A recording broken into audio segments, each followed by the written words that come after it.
Welcome to the second installment of Lens Friends, a peek behind the Cinemania Society podcast curtain, where we drink and ask each other questions. Yay! I prefer to think of you all as Lens colleagues. These Lens comrades. The Fellowship of the Lens. Well, we made it to the end of our second season, so hooray for us. Yeah. We survived a season. Nobody died. Oh. So why don't we start off with our first question? What are you better at now than you were in season 1? Tolerance. Are we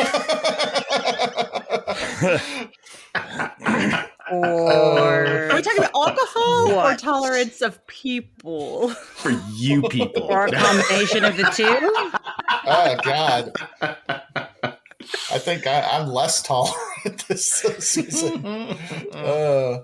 Sorry, go ahead, guys. Who wants to take that one first? I'll take it. I think I'm improved at my skill at mixing audio in particular. Like, one of the gags of this show is I was giving it an analog sound quality, especially on the profiles in Cinemania, to cover up the fact that I just didn't know what the fuck I was doing when it came to audio editing. And I was like, okay, this is really crappy audio quality, so I'm just going to throw on a bunch of gunk filters to make it sound messy to cover up the mistakes I'm making. And it kind of worked. Slap a filter on and send it out.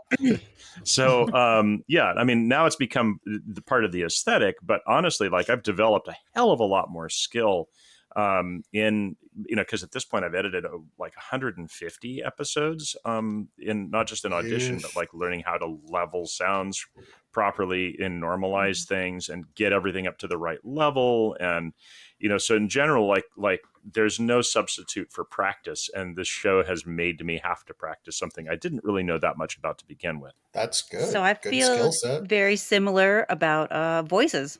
I wouldn't say I'm better, but it's been fun to like actually get to try to do different voices, like Saint Marie. It's not Mary, it's Marie. Yeah, you did great with that. Which I love that one so much. It was fun. Always and makes me laugh. doing the crotchety old bartender. What are you talking about, voices? Those are all different people that we grab in every Yes, time. excuse me, Oh, yeah, sorry. yeah. Yeah, no, you guys have no idea what our like guest budget looks like. No. Oh, yeah. Oh, you know what's really funny though is that like I keep forgetting that Brother Methuselah is a voice Andy does and is not an actual person. Like he's just, like I keep getting surprised when we're recording and I hear Methuselah and then oh right, yeah, and I get into editing like oh right, yeah, that's Andy. Shit. And we do fool a few people, at least. My husband was like, how many people did you get in to do all those bikers? I'm like, that's all Ethan. And he was like, really? I was like, you couldn't tell? Like, maybe I can just tell because I know Ethan and maybe, I was there when we recorded. And he was like, no, it sounds like you had a whole bunch of people. Like, all right, well, we fooled one guy. It's kind of like when you first recognize that all the Looney Tunes voices are done by Mel Blanc, and then now you can just hear Mel Blanc. But it used to be when you were a kid, you're like, hey, these all are totally different characters. And when somebody told you, yeah, that's all Mel Blanc, you're like, what? And then you listen to it, and you're like, oh, fuck, yeah, it is all Mel Blanc. I think a rite of passage on this show is when you actually have to have a conversation with yourself because you're doing two voices. I finally got that this season. I think only like, I apologize for nothing. I don't know what you mean. I have no idea what you mean. Yeah, no, yeah, it got to the point where I started writing a few of those on purpose just to fuck with Ethan.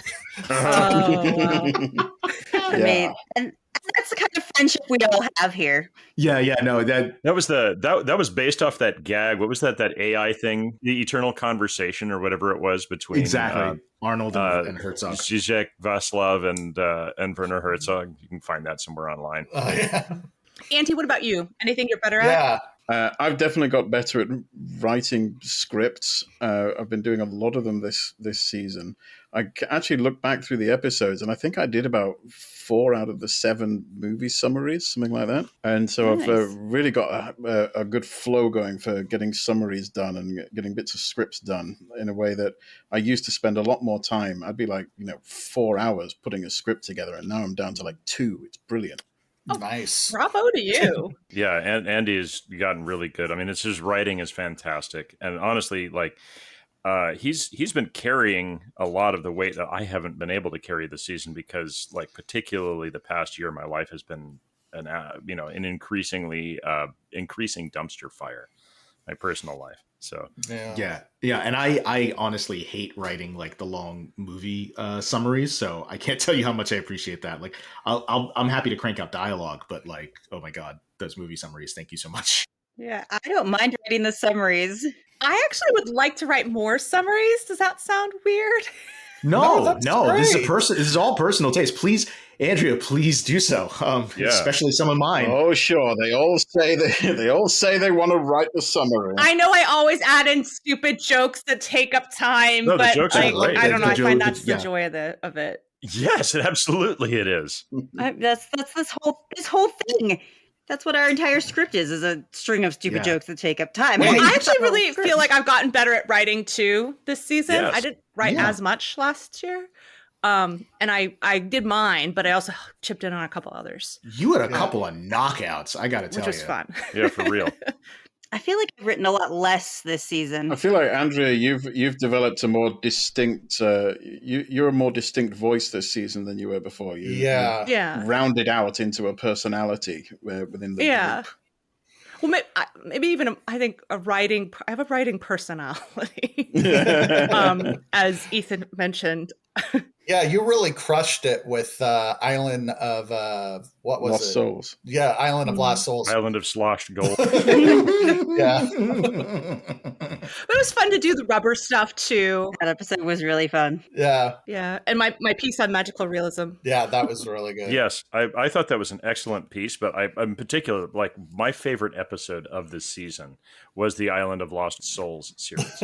I really enjoyed that, both thematically and I mean from an editing perspective, but thematically, I thought it was fucking brilliant. I loved it. Yeah. So well It was done. really good. Really good. It was really fun. I take my inspiration from movies I've seen, so like everybody.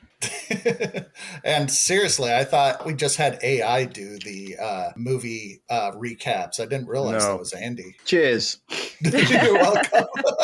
Well, the particularly the bit that I liked in the Island of Lost Souls thing is the trek into the jungle where Clark Nova is lording over Yeah. a group of other mutant office supplies. Well, You know, that's that all was really taken. That's like all parody of the actual movie Mhm. because Yeah. they're. No, I got that, but I thought it was brilliant. Oh yeah, It was like the way we brilliant. It combined was it. brilliant. Yeah. Yeah. I think my favorite part of that episode was just all the abuse heaped on Andy because we were mad at him from the previous episode for drugging and forcing us to watch this movie. So we got to just rip him a new one in that episode. That was a really Go good climb one. that tree and too. give me a coconut. And I was like, what? I don't can't climb a tree. I'm like, dude, you drugged us with tea. You're climbing a fucking tree to get me a coconut now. And I have to say, like, that particular one, that was the most expensive episode financially, but we had some listeners and some fans chip in money to buy licenses to use this like old library music to give it that old fashioned like cinema sound, like these Yeah. Pathé movies, or the stuff that was from film reels from the 1940s through the 1960s. Off the top of your head, do you remember the name of the donors so you can give them a shout out again? Or Well, yes, I'll say one of them is Ziv Lang. Great He guy. donated some money, so he's a friend of mine. Has been friends with me for about 10, 15 years. But he loves the show. And then another one is our very own Trash Shaman. Who we Yeah. interviewed back in season Oh, nice. one, who's Woo! a regular, a person who regularly engages with us on Facebook, Yeah. but is also somebody that we've kind of become friends and have regular correspondence. This, he's a gentleman from Spain, and I'm incredibly grateful to him for everything, both for being a guest and for giving us some money to make this. Oh yeah, And you know what? international acclaim here. Well, and speaking of that, if you're listening to this, go check out our Patreon. We'll Yes. maybe mail you a sticker or something. Yeah, I'm gonna start Oh, yes. writing in like plugs for our Patreon every 10 minutes into the script. And speaking of, it's what I'm better at too. I think I've been managing the Facebook page, Brilliantly. and I think I've gotten a little better at that. Some of the stuff is just like, this looks funny, I'm going to share it, and then some of it's related to our episodes, and some of it's not. But I've just been throwing shit out there, so I think we've done so great with Facebook because of you, Hope. Oh, Yes. yes. trying to Yeah. I'm trying to just get eyes on the page Oh, it's been. and ears in the podcast. No, she's done great. Yeah. Speaking of that, and we were talking about guests we've had in the past. The next question is, if you could get anyone to do a guest role on the podcast, who would you want to bring on? Well, how magic wand here are we thinking? Like semi-realistic that we could get them, or it's like Tom Cruise? Bruce Campbell. Actually, yeah. That would be funny. Oh God, Bruce Campbell would be amazing, and I bet he'd do it. I bet he'd be gettable. I think it'd be amazing to get Danny Trejo. Oh yeah. Danny Yes. Trejo. He does so many Oh. voices, and based on everything I've read and heard about him, he's just the coolest guy. Mhm. So yeah, I can't believe he's in his 80s already. He looks fantastic. Oh, I wow. s- Well, I think Yeah. it's I more thought that he he was, like, looked rough as hell 68 when or he was something. young, and he still looks rough as hell. Prison is just great for the complexion. I mean, Oh my God. Jerky don't age. I think he went from like 18 to 50 and then just stayed there. For a couple of right? pretty Yeah. much. And if he listens to this, there's no way he's going to Are you I kidding? might have somebody who could get us who could get us Trejo. I'll ask fantastic. around. I love What Danny feelers Trejo. out? He's Yeah. like, I've seen interviews with him. He seems like just one of the most wonderful people. Like, just chill, straightforward, kind. To make up for my whole like prison complexion, Jay. He reminds me just a little bit of my grandpa. Really? Yeah. My grandpa didn't go to prison, but he was kind of crazy and weird like that. Like, he told me a story about how he accidentally ate cat tacos one time. Somebody thought it was a Oh, rabbit. dang. Any other guests people have in mind? James Urbaniak, Who? the voice of Dr. Venture from Yeah, the no, Venture Brothers. Oh, that would be Oh. great. That would be amazing. That might not be a hard get, actually. Urbaniak is. I did reach out to him, to his talent agent, but like he's also on Cameo, and so we might be able to just ask him to do a cameo. Ah. I got Urbaniak to do the Princess Irulan opening monologue from the 1984 Dune, but with the characters changed to be Rusty Venture. I hired him to do that, and I put it up on the Dune Siege posting group where I met Andy. Right. Oh. Oh. What See, about you, every Andrea? question does have a correct answer. Yeah. Andrea, what about you? Who would you like to get? I am partial to the Reels of Justice because I feel like their voices are all pretty distinct.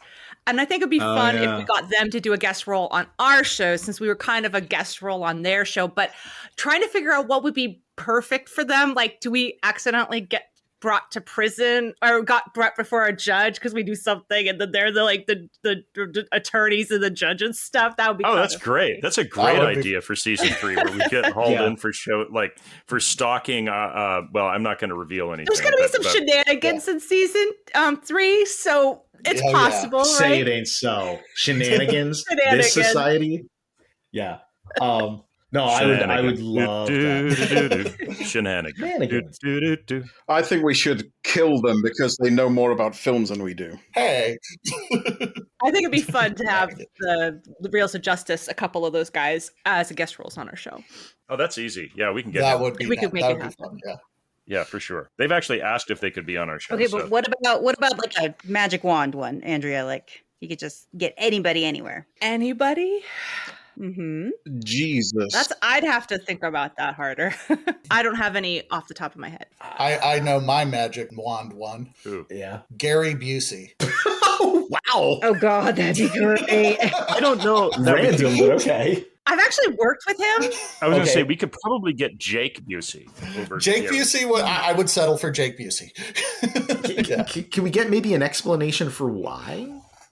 Oh, because once upon a time, and this actually goes into my my actual like one that I'd want. I saw an interview with him on Space Ghost Coast to Coast, and he was just amazing, you know. And my my actual one, damn, you know, I just remembered he's dead.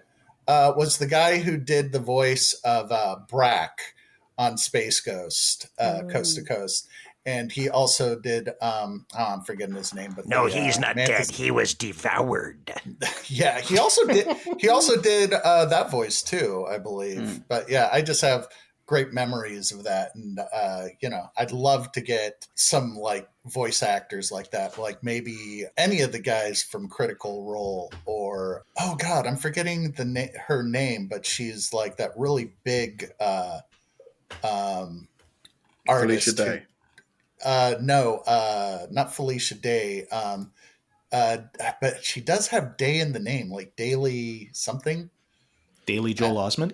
No, not Hi, Daily. Daily. No. You got to admit, my telepathy was close. It'll come to me around All right. the end of the episode, and I'll just Nice. shout it Just out. shout it out. Yeah. I'll just shout it out. I mean, admittedly, my get, I was torn. I was thinking about this one. It's between a couple of really obvious ones, but like still voice acting, like my voice acting, sort of dream, as it were. Either Mark Hamill or Frank Oz. Ooh. Oh, wow. Those are definitely magic ones. Yeah. I mean, Mark Hamill, you never know. He is a very generous person with his time for things that he strike his fancy. But Frank Oz, I've been doing Frank Oz voices since I was like 10. So I can probably get. I know a couple people. I don't know that I don't know. I might be able to leverage some connections, but we'll see. I mean, this show's probably a little too weird for him, even in the best of times. Ooh, Frank Oz? Yeah, he's weird, but he's not that weird. He did the Great Gonzo, right? He did. He's Frank Oz, Miss Piggy, Fozzie Bear, Miss Piggy. Fozzie Bear, Rolf the dog. No, Oh, that was He Jim didn't do Henson. Great Gonzo? That was Jim. Jim Henson. I thought No, No, Jim I might Henson have did got- Ralph. okay. Ralph was the original Muppet, in fact, even before Kermit the Frog. Yeah, he made him for like a Purina dog food commercial originally, I think. Frank Oz also did Sam the Eagle. Yes. Anytime you need somebody with a voice in the back of his throat, it's Frank Oz. Mr. Kessler! Mr. Kessler! That And would be then great. let's not forget the greatest Muppet of them all, Yoda. Oh, Yes. yeah. It's also That's right. Frank Oz. When I was a kid, I always thought it was like, why does Yoda sound like Miss Piggy? Right. No, I at least feel like If we- Fozzie if Bear. we Fuck could- you up. Same thing. If we could just get Frank Oz to just do the Sam the Eagle voice and call us a bunch of weirdos just once, I think that would be Let's just ask him. Let's see if he's on Cameo. We might. I was about to say for that he might be on Try. Cameo. Yeah. You know what's funny though is my girlfriend actually says all the time that Ethan's voice reminds her of Sam the Eagle. Just That's No, what's actually really funny was that so much of my voice delivery is based on Daniel Chodos and his performance as Doc Savage in the 1985 Doc Savage series that was broadcast on NPR. And thankfully, like as we were doing the run up to this, I got a chance to call Daniel Chodos and talk to him. He's like not really that well known as an actor. And so I was able to just reach out to him and I got in touch with him. I was hoping we could have him on the show in a guest role, but that just didn't happen this season. Maybe we can have him in season 3. Though. I know he's a pretty easy get. yeah. Very cool. So what about what's one thing people want to do differently next season or a different new thing? Ah, yes. Who will be eliminated? Who will survive? How will my enemies be purged? survive. Well, Andy, do you have any ideas? Well, obviously, Yeah, Andy Mr. wants to make this an Poisoner. arena style trial to the death. Well, this season we really tried to have a sort of long form narrative stretching through the season, and there's bits I'm pleased with and bits where I wanted to do more or go further. If I had my way, and I will, season 3 will lean into that far more, and we'll have a much more clear through line through all the episodes. It will. That's what I'm hoping for. Yeah. I mean, we've already got that all outlined. You know, we've really come a long way from just like free forming this podcast to making it a narrative story. Yeah, I had a feeling it would work out in Yeah. that direction. What about the rest of you? Anybody What are else? some of the things you guys want to do Things you want differently? differently Or something new you want to throw or in? new? I mean, I want to keep doing more voices. It's really fun. I need to work on it better. Yeah. I'd like for our scripts to get shorter because the editing is just absolutely insane. And I will say that's Our probably finale was what 50 pages. Oh, it was 49. Thank you. I will say, I think that is one thing I think I said this last time too. Like shorter summaries. I would prefer we don't need to like hit every single beat of the films.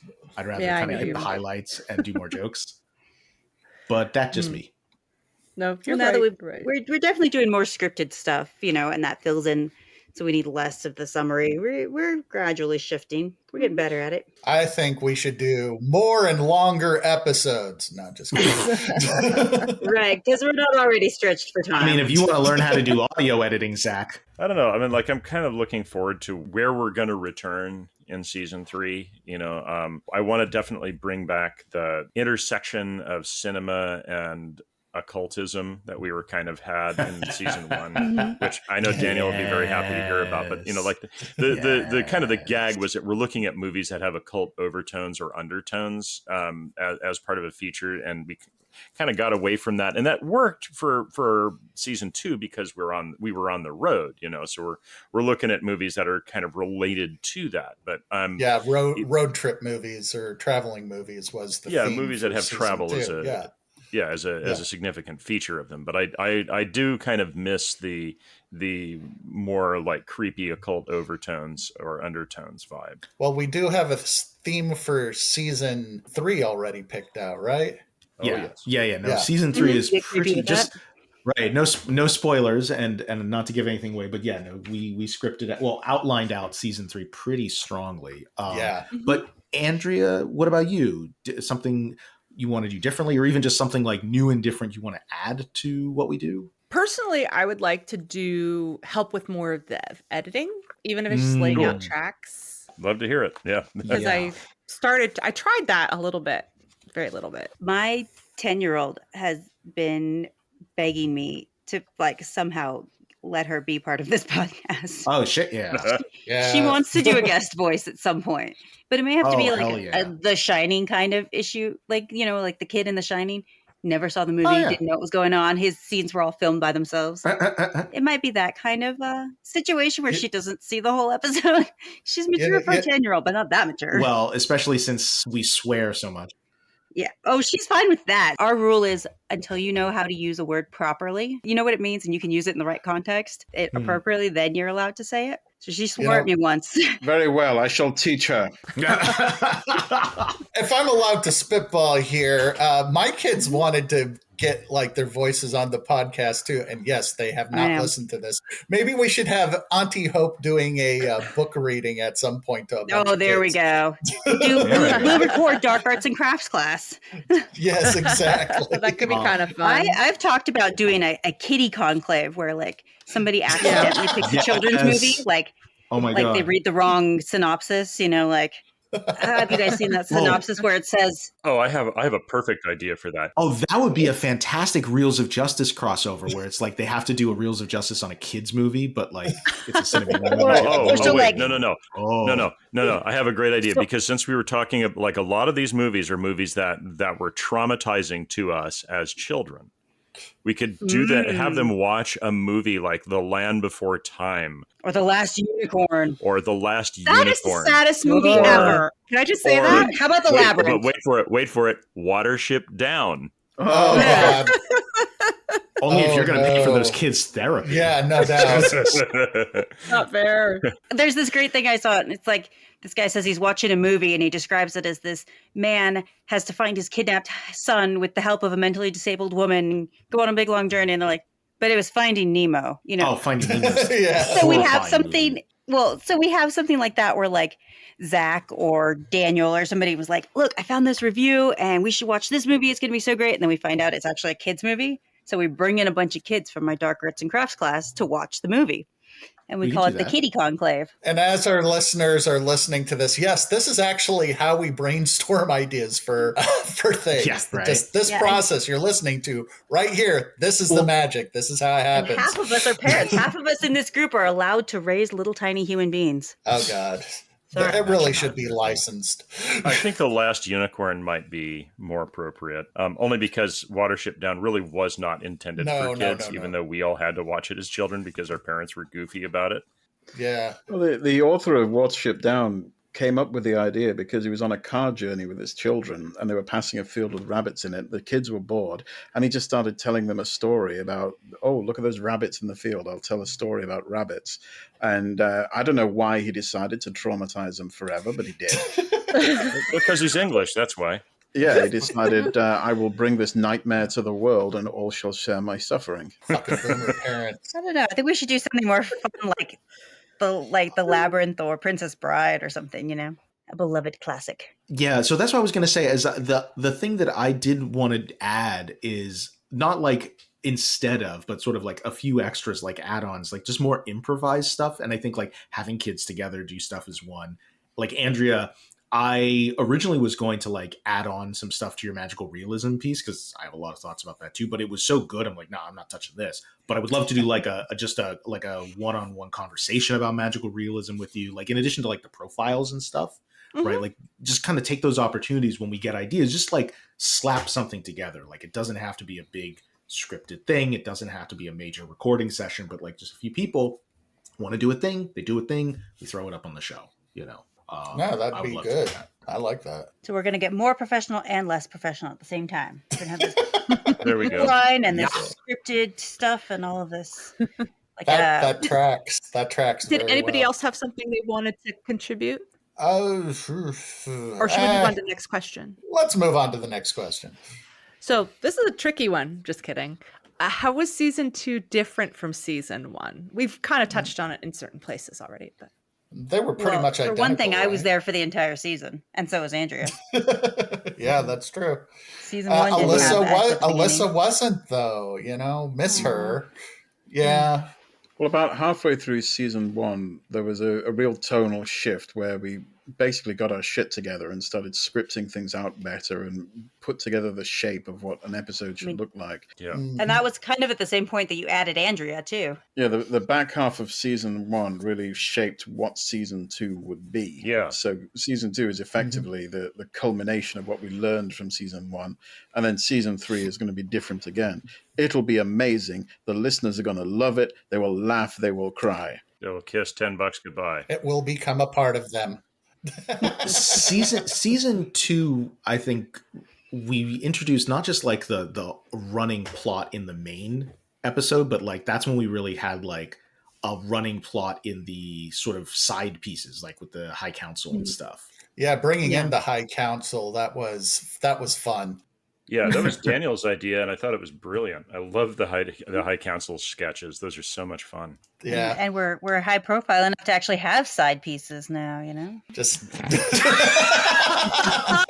Right, you got a little love pad in the You city. can pull in a. Sorry, I just had to make a lame joke. For my guma. No, if it's in the country, it's a fuck hut. we also had the break in the middle because of the strike, which led to some interesting creative stuff. That was Book club, bitches. yeah, that's That's probably my favorite episode, the book club. which the book Yes, club. yes, I've listened to that one Economic several Club. times, and yeah, I love the book club one, and Hope actually Yeah. knocked that one out of the park. Ooh. Maybe we should do another book club, like when we get back to what we're doing in season 3. Oh yeah, maybe we can't go into the. So we have to go into the bookstore, and I make you guys read. I also really like the Halloween special that we did last year, where we got to kind of talk. Like, I really, really dug that one. I'll admit I was proud of Guys. that one. That was a lot of fun. Speaking of the book club episode, I had to have an MRI recently, just like just like a mammogram, just preventative. And they put the headphones on you because it's loud in there, and they'll play anything you want. They had Spotify up. I'm like, well, can you play the book club episode of this? And she's like, oh, what is this? I was like, No, really? Oh, brilliant! She was Wow. like, yeah, it's a podcast with my friends. So it'd be like my friends are talking to me while I'm sitting there in the giant MRI machine. Oh. How? And they were like, Oh, wow. she's like, oh, that's cute. She's like, are That's you on this sweet. too? I'm like, yeah, I wrote this one. Sorry, I'm a little narcissistic right now, but I mean, your MRI in my boob, I can be however narcissistic I want. So now wait, was it just you listening to it? Oh yeah, it's just over Or did headphones. the text listen to it too? I don't think they listened to it too. I don't think so, but I don't know. They could That have. would have been funny if you made the text listen to it. That would be funny. Just like, I'm getting a mammogram and I want to listen to this. So are you? Yep. I have to suffer. Everyone has to suffer. That would have been narcissistic, but I don't think there's anything wrong with being comforted by the sounds of your friends in a story that you wrote. No, not at all. Yeah, the techs thought it was great. They were tickled. I go to sleep sometimes listening to the episodes, especially, when there's a new episode. I put it on and, set the timer and go to sleep to the dulcet sounds of me and Ethan and Hope and the rest. That's what we could do. We could just have Andy read bedtime stories. Right, but at high speed. Look, it's a simple story. Kind of the thing behind TCS Presents. Well, that's actually going back to the original question here. That's actually one of the things I wanted to point out, which is to say, how is season 2 different from season 1? We have a little more of a magazine in podcast format for season 2, where we've been releasing our Conclave episodes interspersed with our Profiles episodes, but then we've also been including these High Council episodes, as well as TCS Presents, which are short stories, which I initially did season 2, had this idea that season 2 was just going to be short stories, but then I was like, okay, I've got a bunch of these short stories my father wrote, because my father was a published short story author. A bunch of these unpublished stories of his that I thought, hey, these would be really cool. I'd like to get some voices out of, some of the ones that he had published that I recorded some years ago and had sitting around, others that I wanted to have recorded, like Window Shopper, which Andy did a fantastic job on. That was a good one. Yeah. And so that gave some opportunity to provide a little variety within our show, so that the Cinemania Society isn't just the Conclave stuff. It's more of an audio magazine, and these are columns or sections within the magazine, if that makes sense. Yeah. And I think that's a major difference between seasons 1 and 2. And much like Playboy, some people are here just for the articles, and some want the fun stuff. Oh, that's just such a. Never mind. My mental imaging went to Andy as the Mr. November, and just oi. He's the fold out. He's the centerfold. Yes. I mean, we do keep a life-size standee. We do have an Andy standee. Well, Zach, you do always bring up porn in a lot of our episodes, so I know. That's strictly a character thing. That's not the real Zach. That's just character Zach.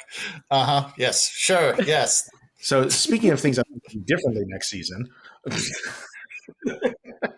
Way to put me on the spot, Andrew.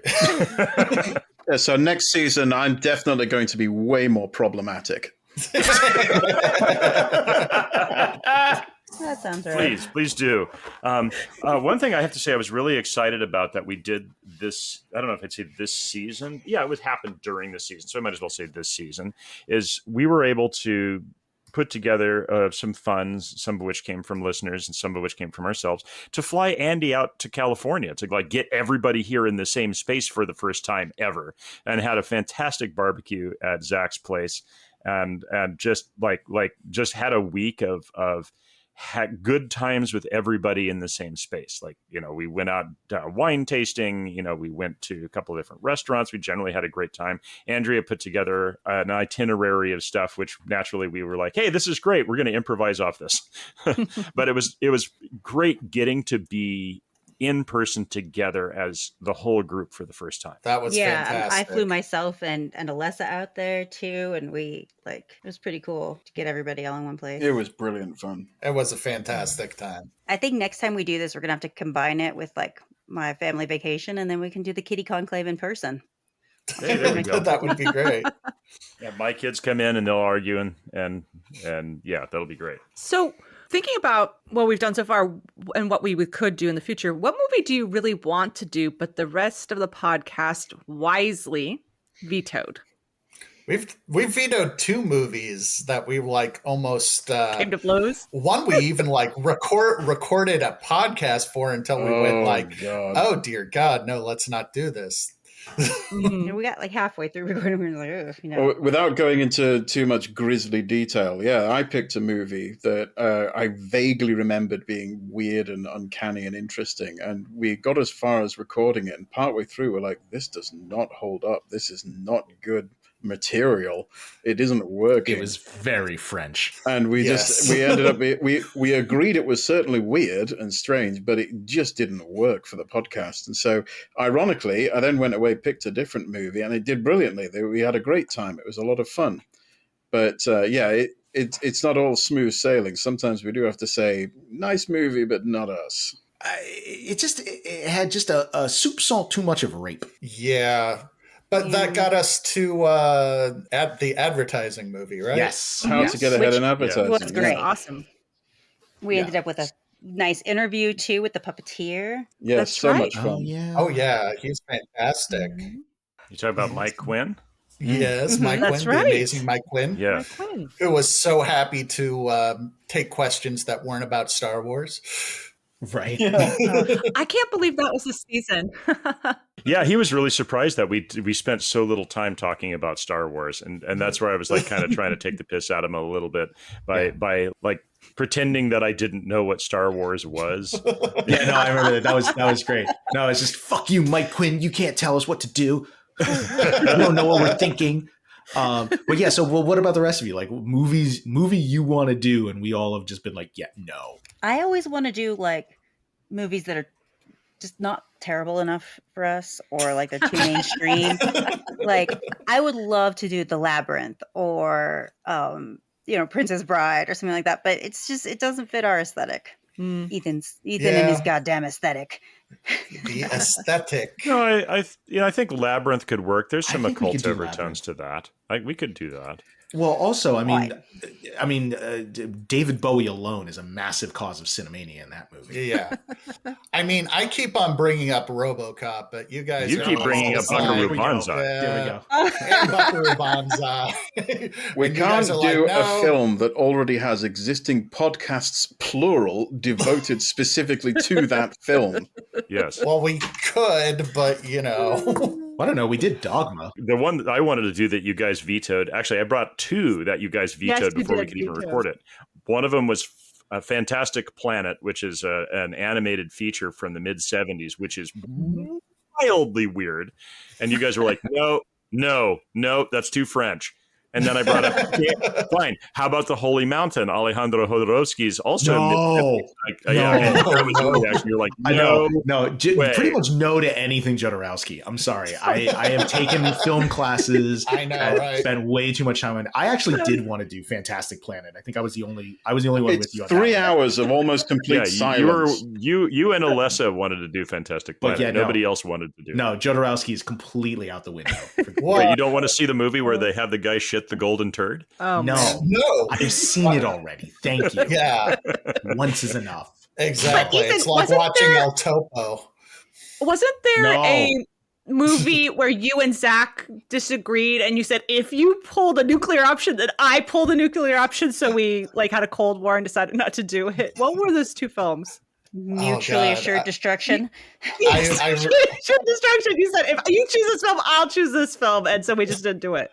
Yeah, I think I What was remember a that? situation like that, but I can't remember the movies. Yeah, there was a situation like that. And so you both stood down. I think one of them was RoboCop or Buckaroo Banzai. I think one of them Ethan- might have been Buckaroo Banzai. Like, if you do that, then I'm going to do this. So we didn't do it. It was like, no. I'm Yeah. kind of surprised you guys let me pick anything again after Angels. Like, you guys hated that so much. Oh my So God. hard. Angel's Egg was like on my list of like the worst until we Rubber. hit Rubber. So we burned rubber. I still like Rubber. I kind of love to hate Angel's Egg now. We can't be afraid to do films that we hate or that we just don't like in any way or have no merit, because that doesn't mean it's a bad episode. It just means it's a bad film. We can have a really great episode around that. It just took me to another level of Cinemania that I hadn't reached yet. And that was the pure rage. Yeah, I haven't seen you get that mad since The Shout. Yeah. Oh my God, you're right. The Shout was pretty Shout it bad. on out. That was pretty bad. I liked The Shout. One thing that was really nice this season was, since I was here the whole time, I watched the movies, as we went along, versus in season 1, I tried to catch up and in one weekend watched like all 5 of the movies all in one weekend. Oh, unwise. God. Almost died. Oh, That explains Almost a gave yourself a lot. terminal case of Cinemania there. Yeah, well, it was kind of initiation into the group, right? Right. Yeah. That our way of jumping you in. Yeah. Just like, here's the list. Well, Catch nobody up. told me to do it. I just thought I had to. In hindsight, I was like, maybe I didn't need to do that. I think that leads us to our next question, which is, what is Cinemania not? Healthy. Well, we still have the running gag that Andy won't let anyone explain to me exactly what Cinemania is. Well, that's why I wrote the question this way. We don't need to. I mean, it isn't not the things that it can't ever will be, but it won't be those things. One thing, and I, Oh, God damn it, Andy. It can't, not, won't be those things. Okay. Triple negative. one thing that I really want to stress with people, and it's comes up when we're picking movies, is Cinemania is not camp. Camp and Cinemania are two different things. Some movies that are campy have Cinemania, but something being campy does not make Cinemania. You know, there's a lot of podcasts and stuff that are devoted to campy movies or so bad they're good movies. But that's not what Cinemania is. Cinemania is another level, something that like really fucks with you when you watch it. I can't really define what that thing is, but it's when you watch a movie and you're just like, at least for me, it gives me that feeling of, huh. I mean, lives actually, rent-free in your brain for a while. yeah, It one lives movie, rent free in your brain for decades. You're like, man, And- you remember that movie with the talking typewriter that had that like God, what was that movie? Yeah. Yeah, exactly. And the movie I just watched recently, a newer movie that I watched that legitimately gave me that feeling of Cinemania, was fucking Bone Tomahawk. If you guys haven't watched that, God. fuck yeah, dude. That movie is a source of Cinemania, and we may get to it if we ever do a season on Westerns. That movie. Yeah. It's just a giant trigger warning. The whole Yeah, movie. it is. Oh, yeah. And it's starring Kurt Russell, which you gotta fucking Oh, that's love. the new one. Yeah. This is a newer film that I just watched. Yeah, like 2018. And it's the newest film. Yeah, it's the newest film that I watched that really gave me that Cinemania feeling. And I was just like, holy fuck. I want to stress that point too. Like that it isn't that it's camp. It isn't that it's a bad movie. It isn't that it isn't that it's a trash movie. All of those genres have dozens of podcasts and TV shows and stuff like that are all devoted to analyzing and picking apart and celebrating. Mm-hmm. This is very much like, I don't want to say maybe negative in that sense. Like, we can celebrate these movies, but really what it comes down to for me, in the way that I define it, and because the part of the gag is that this is a subjective definition, but these were movies that traumatized me as a kid. Like, we had free run of the video rental store in my town until Blockbuster came in and it was enforcing the ratings on age. But we had free run of the video rental store, and I'd be like, hey, what is this movie? It looks interesting. I'll check this out. Or my mom, who had a 5 for 5 deal, 5 movies, 5 days, $5 on the way back from where she was working in El Dorado County, would stop and bring back 5 movies that she just randomly picked. And I'd watch them and be like, what the fuck did I just watch? Oh my God. That's how I wound up watching Wizards. Yeah. So, Andy, I'm curious your thoughts on this. And I'll admit, I actually tossed this question in mostly to see if all that would happen is you would just keep interrupting us every time we tried to answer this question and be like, no, you can't talk about that, because we're getting too close to defining Cinemania as it is and not like by exclusion. So I'm kind of curious in what you think. See, I haven't said anything because you're all completely wrong in your definitions. You're about as far from the truth as anyone could possibly be. So I feel no need to censor you because of how incredibly, and I can't stress this enough, wrong you all are. That's true. Andy approves of all of this disinformation. And in season 3, Andy will get more condescending and pedantic. Yeah. Like, for me, at least, what I would say is that I think the one thing that I can definitely say Cinemania is it's not simply fandom, right? Or like rabid fandom, like, oh, that's right. Star Wars must be Cinemania because everybody's so obsessed with it. I mean, maybe it causes Cinemania for other reasons, but it's not just like I'm obsessed with movies. It's not just I'm really into these movies, or I'm a big Firefly fan, or I'm a big whatever fan. Right. We're called brown coats. Thank you. Yes, I know. Yeah, it's not obsessive fandom. It's not obsessive fandom. It sounds like there's all these things that some movies fall into, and movies that cause Cinemania can overlap and fall into these categories of being campy. Yes. Or having excessive fandoms or being bad, but they don't have to be. They sometimes Right, overlap exactly. those, but that's Ice not Pirates. a defining feature of them. They don't Right, have 'cause to Ice be Pirates- bad movies. A good movie can give you Cinemania. Right, Yeah. because Ice Pirates is terrible, It's likely, and it's but- campy, Yep. and it Yep. causes Cinemania, but not, but it's Yeah, not I like, mean- right, exactly. Yeah, the space herpy lived rent free in my head for 30 years. As did the nut chomper, right? The whole like scene where they're Yeah, on yeah. the conveyor The belt conveyor going belt, through yeah. Oh my God. castration factory. The youth maker. Yeah, for You me, know- for me, it was Okay, Pimpbot. I knew that movie was definitely Cinemania because I didn't think I'd seen it, but we got to that scene. I was like, "Oh, holy shit! I have seen this movie." Yeah, exactly. I And it remembered had that lived in your scene. brain, right? Yeah, you suppressed that Exactly. memory. It was so traumatic. It's like, Ice Pirates can cause Cinemania, but so can like a great movie like The Shining. It's Oh yeah, like, absolutely. yeah, it's Which we all got to see as a group together, by the way, at the Crest that Theater. was fun. That was That fun. was pretty awesome. cool. Yeah. Yeah, I will say Ice Pirates for me, one of the things that to me is like, oh, this clearly caused Cinemania for me when I was a kid is like, I watched Ice Pirates and then it took me years to realize that the Pimpbot was horribly racist. Like that's dangerous. Like just it's going around bad. as like a little kid, like and like just spouting racist shit because like I saw it in a movie and I thought it was funny because so did the movie writers.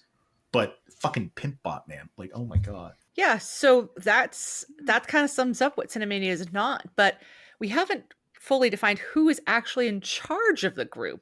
And why are you so glad it's you?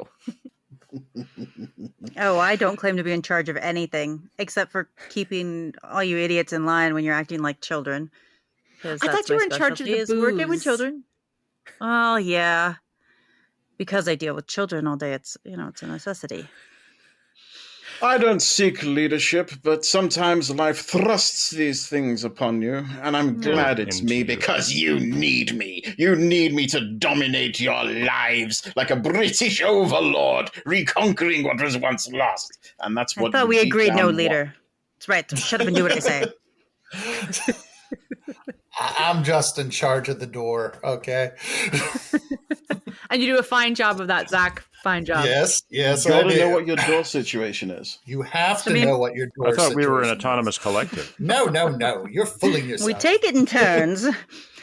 No, Ethan is kind of our default leader, but we've been better about taking some of the burden off his shoulders lately. Like what we talked about, we're all getting better with different things.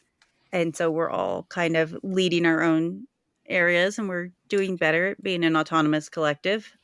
Well, I've been I doing feel better like about letting go of stuff. So, like Yeah. delegating and letting other people do things as skills come up too. So, Yeah. Some of us need to be told. I think since Daniel has taken over a lot of the direction during the episodes, he's really stepped up into Yeah. leadership role this season. oh, for sure. Yeah. Yeah. Kind So of. Daniel, why are you so glad that's you? I'm not. in line. It's like herding cats. Admittedly, I did recognize that like we basically needed a stage manager during the recordings because they were getting long and we were sort of having more and more trouble staying on time. And that's nobody's fault, right? It just happens.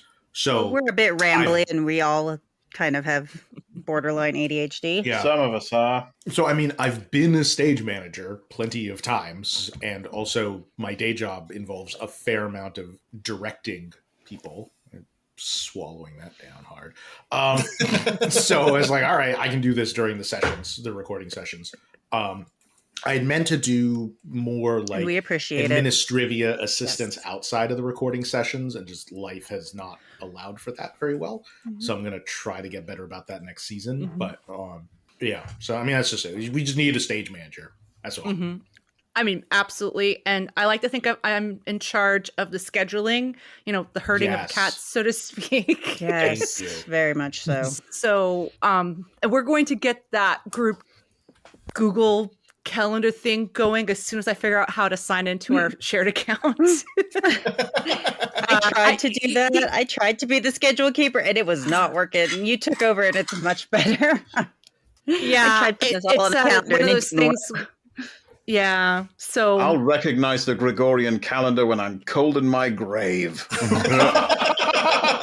Okay. He's a Julian man all the way. but yeah, that's what I'm in charge of, I would say. And I'm so glad it's me because if I get to schedule us, then I know I'm always free. There you Clever go. girl. This is why she's the professor. That's right. Right. There's no class without the professor. That's just how that goes. Exactly. I've liked being in charge of the Facebook page because then I make sure that I think most people will get the references and stuff because I'm not as old as the rest of you, but I'm not as young as Alessa. Alessa suggests stuff sometimes and I'm like, I don't get it. And I'll have to look it up. I'm like, I don't know if our group's going to get this. Yeah, nobody liked my gag of putting on the Riz.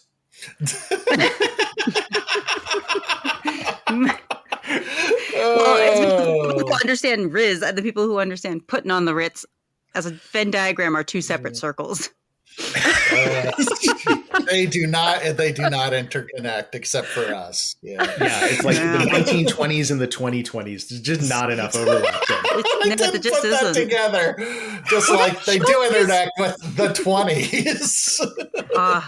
You know what? It brings me back to a past question. I wanted to do Young Frankenstein, but it has never quite fit in to anything we're doing. It's But such a good that would be so movie. fun. I Oh, know. so good. I do love Young Frankenstein. It is very quotable. I know, but it did live rent free in my head. All of this like roll into hair, roll into hair, and walk this way. And so they all No, follow you know, him. there's no reason we couldn't do it. And the hump keeps moving. Werewolf. Check it out for Halloween. 2024. Check it out. I always love the werewolf, their castle. That's I a mean, good one. Mel Brooks is pretty reliably a source of Oh, cinema. Jesus. Yeah. The best bit was he put the hump on the wrong side and just like kept going with it and just put it on different. Actually, speaking of gets, Oh, my God. Yeah. Oh Yeah, God, Mel Mel Brooks Brooks. is responsible for The Fly and The Elephant Man. Yep. Did know that, actually. And he brought us the works of like David Lynch and Cronenberg. Yeah, Mel Brooks did have a hand in a few different movies I was really surprised to see. He uses a different name because he thinks if they puts Mel Brooks on him, then people won't take him seriously. well, yeah, Yeah. because it implies comedy, right? Like everything Exactly. he does that is a Mel Brooks film, it's a parody. So So yeah. he has Kind a of like he when has Garth a Brooks had that different personality for doing rock music, right? Sorry, okay, we can cut his that off reference. brand. So No, we remember it. We just didn't like it. Yeah, That was I didn't either. that was a dark time for Garth Brooks and us. Okay. well, getting back to our Luke question. Buskett, yes. Yeah. Andrea, please save us. If you couldn't be in a cult studying weird movies, what kind of cult would you be in? I've thought about this a lot. So, Okay. so to quote Creed from The Office, when you're in a cult, as a follower, you have more fun, but as a leader, you make more money. So, being perpetually broke, I would say some kind of pyramid scheme. Yeah. And you, of all people, probably already have your cult manifesto written out, ready to go. All you need are followers. I'm not going to say I don't. I'm not going to waste all of our times with denials. So, Yeah, no, what I was going to say was that I want to just make sure people understand that we're using the lighter idea of cult in the sense of cult film, but I don't want, just to be serious here for a second, I don't want people to think that we're making light of cultic abuse, because that is a legitimate thing. And it's a thing that's very, very hard, for people who are exiting a cult.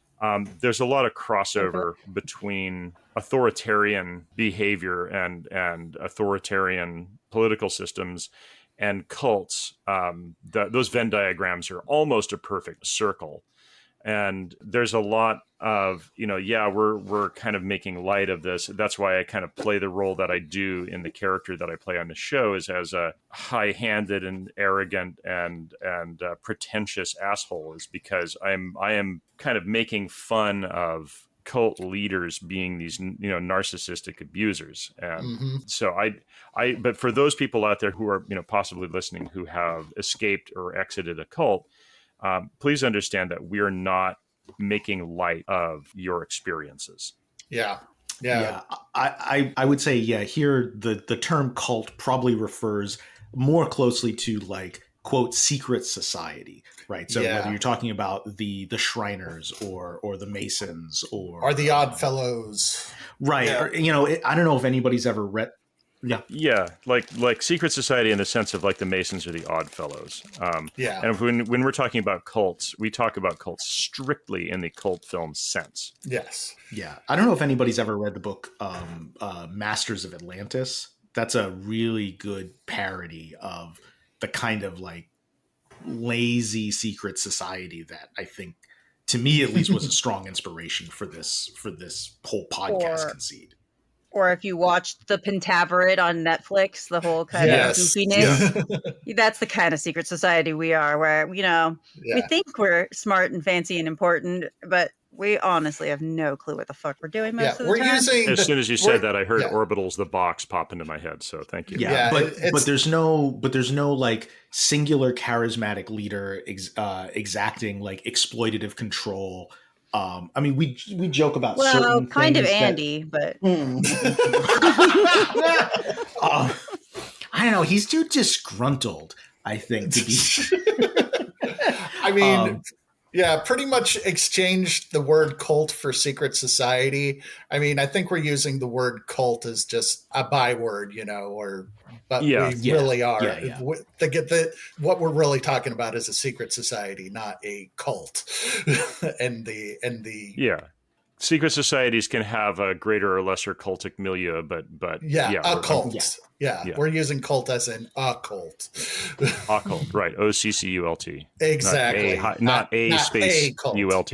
Yeah. So I mean, so it's a fair call out, Ethan. But to the original question, if you weren't in a weird, freaky secret society studying weird movies, what would your secret society be? I think I'd probably be fixating on either one movie or one thing and just doing an insane amount of nonsense about it, to the point where it reaches a kind of weird apotheosis where people are strangely impressed by how far I would be willing to go into something ridiculous and singular, rather than spreading my net widely into a whole branch. Andy, aren't you already in that with the whole Dune sheet posting, like weird comic thing that you do? I mean, it's been that is very, very specific. I'm in my fourth year of that, and I feel I'm just reaching my stride now. What's it called? The Steech posting? Yeah, doing siege posting. Yeah, which I didn't realize you'd only been in there for 4 years, because that's as long as I've been in there. So you started the same time I did. Well, it was lockdown. Everyone needs a hobby, and I thought I'll pick this up. There you go. Now, is it I do like your comments. And what a pick! or siege posting? Siege posting, like as in siege tabar, which is it's a It Dune makes reference. sense if Because you've instead read of the shit Oh my posting, gosh, that just totally went over my head. Okay. exactly. That's why. That's how navel gazing it is. Yes. Yeah. But Andy's Dismaelian comics have actually been very funny. Like they're great. Oh my god, that I bought that when you put up the complete thing. I'm just like, as soon as it went up, I'm buying this right now. I noticed. What about you, Professor? I have many interests. I'm more of when I'm in my film and TV milieu, I will obsess incessantly over something for, I don't know, a hot minute, and then I move on to the next thing. The next month it's like, what was that thing? I don't know. And so I think the most important thing in any interest is that you have to do all of the things. You have to watch all of the videos, the recaps, the summaries, the reviews, the Rotten Tomatoes. You need to even go to the fan fiction sometimes. You just got to suck in the whole amount, and then you're done. You're just down the rabbit hole when you get into something. Well, Hope did make the point that all of us, to a greater or lesser extent, suffer or perhaps revel in ADHD hyperfocus. So, yeah. Like Ethan tried to get me to watch what was the newer Star Trek one? Strange New Worlds? No, was it? Yeah. What's it called? Yeah, Strange New yeah. Worlds. Yeah. But I wouldn't watch it until I had caught up on Discovery. I need to watch things in the right order. I bet that was And worth have the to watch effort. all of it, and I'm glad I did, because then there were things I wouldn't have understood. He's like, you don't have to watch it. I'm like, but yeah, in general, the general you doesn't have to watch it in order. But I I, just- I personally get it. do. You're a completist like me. It has to happen. It has to We're all happen. more or less obsessive completists. I don't like missing the inside jokes. Mm. Yep. I need to understand all the inside jokes. What about you, Ethan? Secret Society? Oh, well, I wouldn't be in one because I created one. So Well, what other which one one would you have created? So Yeah. I am in the one I created. But if you had to create another one, If I had to create another one, well, I was in a writing group called Magnus Ordo Peniculum Argentum, or the Great Order of the Silver Pencil. Oh, of course you were. That reminds me of one I created, which was called Write Club. And the first rule was you're not allowed to write about Write Club. I mean, technically, Ethan, you did start a writing group. It was called the Cinemania Society, and then we got off on this podcast thing instead. Oh, yeah, there's that. I'm not bitter. Don't all great secret societies take a hard right turn at some point? And become a podcast.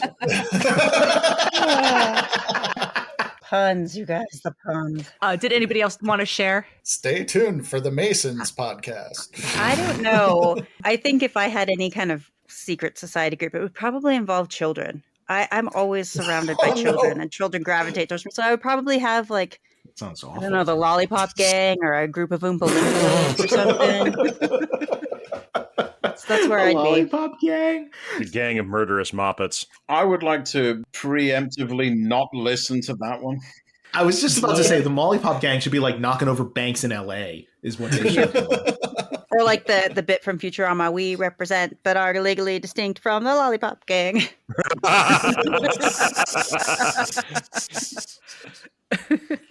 And so everybody gets to go around now and say, what was your favorite movie in season 2? And maybe a short bit about why. Tough choices. I got one. For me, it'd be Island of Lost Souls, just because there was so much of a gap between how much I expected to not like it and how much I ended up liking it, which means that it's a greater amount of enjoyment overall. Because I really thought, oh, this is going to be a crappy old black and white film. It'll be all scratchy. It'll be, rubbish acting. There'll be nothing here. But I was amazed at just the depth of the performances and the interesting themes and the ideas. And so I came away from watching that really liking it so much more than I thought I would. That's true. That was a really good one, surprisingly. I knew I would enjoy it. I just didn't know I would enjoy it as much as I did, and that it would end up being my favorite episode of season 2. For so many reasons. Yeah, but was it your favorite movie in episode 2? Yes. Okay. I'm so touched because that was my pick. Yeah, all right, you win this one, but there's another season coming. For me, That's what they hate my favorite film. And for it this is a season. competition. Well, when your pick on the first season was my favorite too, the Time Bandits. Mm-hmm. Well, if it makes you feel any better, Andy, my favorite this season was How to Get Ahead in Advertising. Not Six String? I've seen it before, but it had been such a long time since I've seen How to Get Ahead in Advertising. I honestly barely remembered it. And when I saw it, I was just a kid. So a lot of it went over my head. And this time, Richard E. Grant, he's just phenomenal. And he gives a tour de force in that. And I loved it so much. Oh, I remember the movie now that I've promised that started the nuclear solution. It was Hudson Hawk. Oh, We are not doing Hudson Bloody Hawk. See, here we go again. Yeah. But yeah, Andy, I know it was it got picked as a secondary too after the whole French film debacle. And I really loved the episode where you have your villain turn and we're all like clamped down and stuff, and the weird like I get poisoned and go big and all that stuff. I mean, just for world building and stuff, it was a fantastic episode. It was a lot too. of fun. Yeah. Yeah, it was a lot of fun. I feel that way about Total Recall. I thought that was a really good one this season. It was a great story arc for Alessa.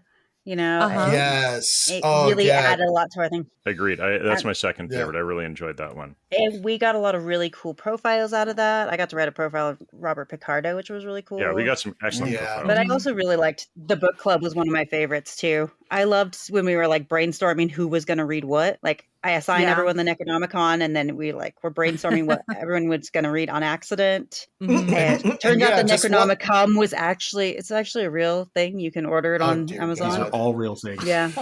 You're gonna hate this, but my favorite movie of the season, my favorite episode was the Necronomicon, but the favorite movie was actually Rubber.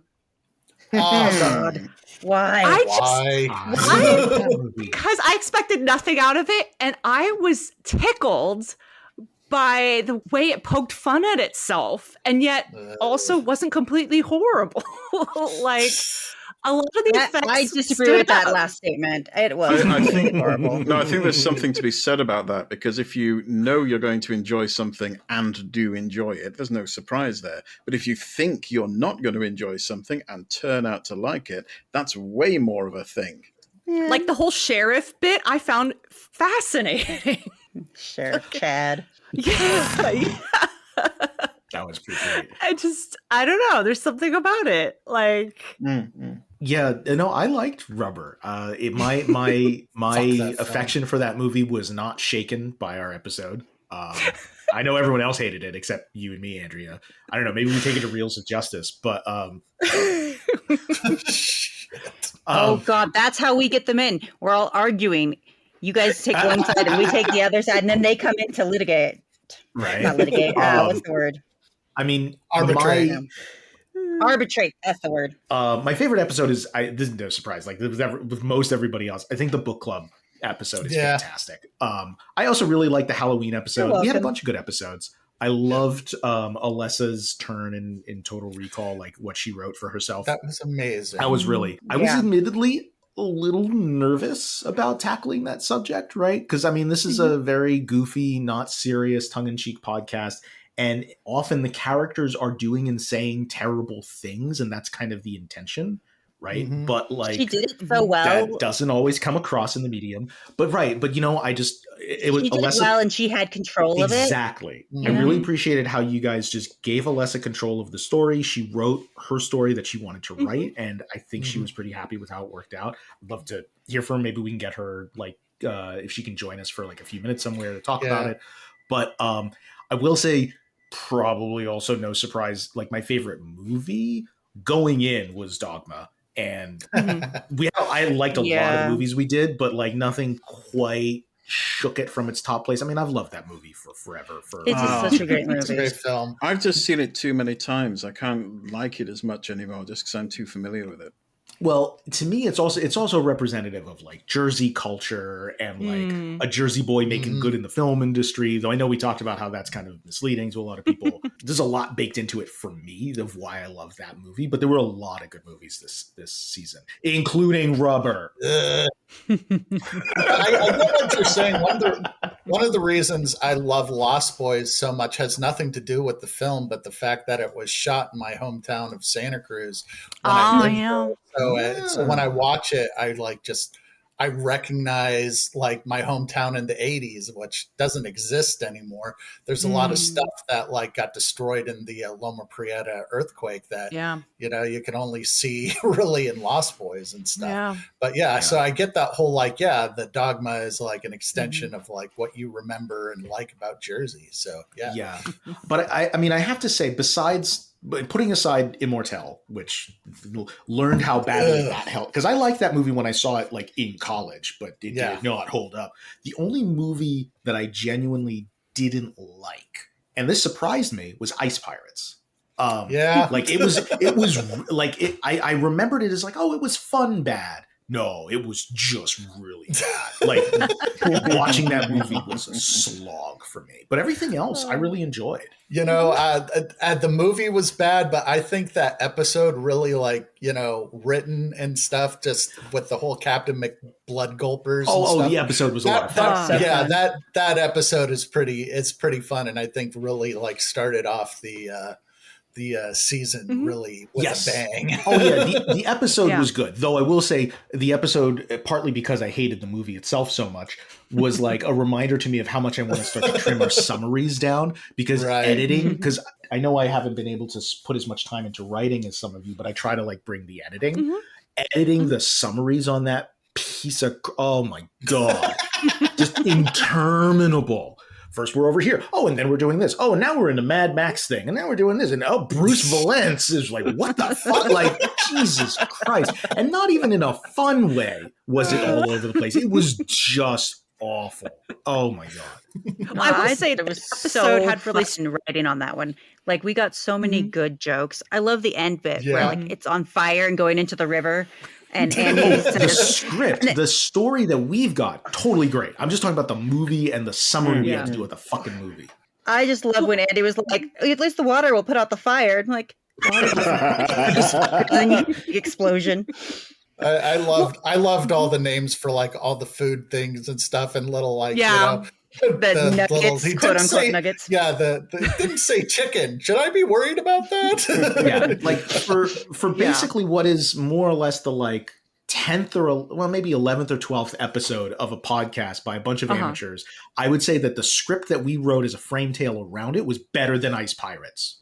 Yes, yeah, I agree. I don't even think that's controversial. Like, yeah, I mean the whole thing with the kids' placemat treasure thing. Oh my God, yeah. Oh, that was fun. That was an idea. But I want to say that it's writing like that makes writing scripts later so easy, because I was just able to refer and pull big pieces and whole characters out of that, which is what helped, I think, Island of Lost Souls have such a cool ending and bring back one of the side characters. Oh yeah. With the pirate waiter who was out for revenge. Yeah, no, it was amazing. I mean, would you say perhaps you were employing the writing skill of Total Recall? And recalling what we've done, now let's take a look at the future and have everybody tease their pick for next season. Oh, Ethan? shit, I don't remember mine. Let's just say that Stuart Gordon has a big part. It's going to be a Stuart Gordon flick. And for those of you who like Stuart Gordon movies, you can probably guess what it's going to be. But, you know, we're talking, it's you're going to dig it. Dear Lord, does anyone have the list? Because I can't remember. Yeah, hang on. I'm bringing it up. I know mine. Go ahead. So everyone knows I have a deep, abiding love for David Bowie, and he's been a cause and source of Cinemania. And I think whatever he has that causes Cinemania it might be genetic, because he's passed it on to his son, whose films I will be bringing up. A bit of a clue there. Yeah. In space. In space, space. Well, he is the alien, the Ziggy Stardust. He's way out there with the Mick Jaggernauts, man. Daniel or Zach, did you want to tease yours? I'm not really going to say much about it. I'm just going to say that I'm going to leave the apocalyptic films on the shelf for the next season and go somewhere very, very dark. So I wound up with 2 picks, I think, because we had to round things out. And one of them is straight up classic, the kind of weird, vaguely occultist shit that Daniel would pick. The other I am super thrilled about is wildly mainstream and of like all of my favorite kinds of mainstream. Nice. And my pick for next time is a movie I've been trying to figure out how to get us to watch. I haven't had a reason until now. But I will just say that it's got Keanu Reeves in it, and it's sort of animated. Oh. Sort of. Sort of. It's on the That's pretty spectrum of specific. animation. So I mean, so that would kind of give it away. That's that gonna give it away? SpongeBob. So it's that Yeah. SpongeBob movie that He's only got one semi-animated movie. No, he was also in the SpongeBob movie. Semi-animated. David Bowie was also in an episode of SpongeBob. Yes, it was called Atlantis Square Panties. He Who played the King of Atlantis. Oh if my you were god! going to Google it, then yes, you might know what my pick is. All right, who's next? Andy, you get to close us out. Tell us a tease for your pick. Well, I don't want to surprise you guys too much, but let's just say that my pick is a film from some time ago that's a British psychosexual drama starring John Hurt. Oh Too many sexual things with you, Andy. It's the Shout Part 2. no! Oh no! Even shoutier, the yell. Hoarse throat. Going back to the classics, Andy. No, they went a different way. The sequel's called Silver Sword. The Cinemania Society will return. Written, produced, and performed by Andrea Palladino, Andre Luke Martinez, Daniel Scribner, Ethan Ireland, Andy Slack, Zachariah Burks, and Hope Bravo. The Cinemania Society is a product of the Cinemania Society, LLC.